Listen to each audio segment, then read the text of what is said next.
પાટણના regional science centre ખાતે તારીખ 8 માર્ચ 2026ના રોજ આંતરરાષ્ટ્રીય મહિલા દિવસની ભવ્ય ઉજવણી કરવામાં આવી હતી, જેમાં 200થી વધુ વિદ્યાર્થીનીઓ, શિક્ષિકાઓ, આંગણવાડી કાર્યકર તરીકે કામ કરતી મહિલાઓ અને ગામ પાણી સમિતિના સભ્યો તરીકે કામ કરતી મહિલાઓ સાથે સામાન્ય મહિલાઓએ આ કાર્યક્રમમાં ઉત્સાહભેર ભાગ લીધો હતો. આ કાર્યક્રમનો મુખ્ય ઉદ્દેશ મહિલાઓને વિજ્ઞાન અને ટેકનોલોજીના ક્ષેત્રમાં પ્રેરિત કરવી તથા ગ્રામ્ય સ્તરે વરસાદી પાણીના સંગ્રહ અને જળ સંરક્ષણ વિશે જાગૃત કરવાનો હતો. નિષ્ણાતો દ્વારા મહિલાઓને માર્ગદર્શન આપવામાં આવ્યું હતું કે કેવી રીતે તેઓ વિજ્ઞાન, ટેકનોલોજી અને નવીન સંશોધન દ્વારા પોતાની કારકિર્દી અને સમાજના વિકાસમાં મહત્વની ભૂમિકા ભજવી શકે છે. લોકપ્રિય મહિલા સામાજિક કાર્યકર ઉષાબેન બોચે મહિલા સહભાગીઓ સાથે વાર્તાલાપ કર્યા અને મહિલાઓના કલ્યાણ માટે વિવિધ સરકારી યોજનાઓ પર પ્રકાશ પાડ્યો હતો.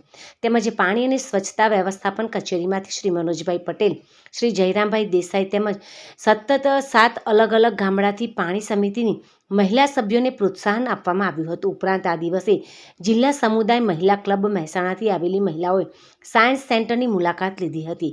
તેમજ શાળામાંથી મુલાકાતે આવેલા વિદ્યાર્થીનીઓએ પણ ડોક્યુમેન્ટરી શો બતાવીને દિવસની ઉજવણી કરવામાં આવી હતી.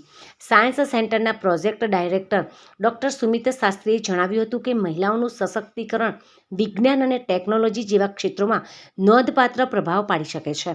આ પ્રકારની ઉજવણી મહિલાઓના આત્મવિશ્વાસમાં વધારો કરશે અને દેશના વિકાસમાં પણ મહત્વનો ફાળો આપી શકે છે.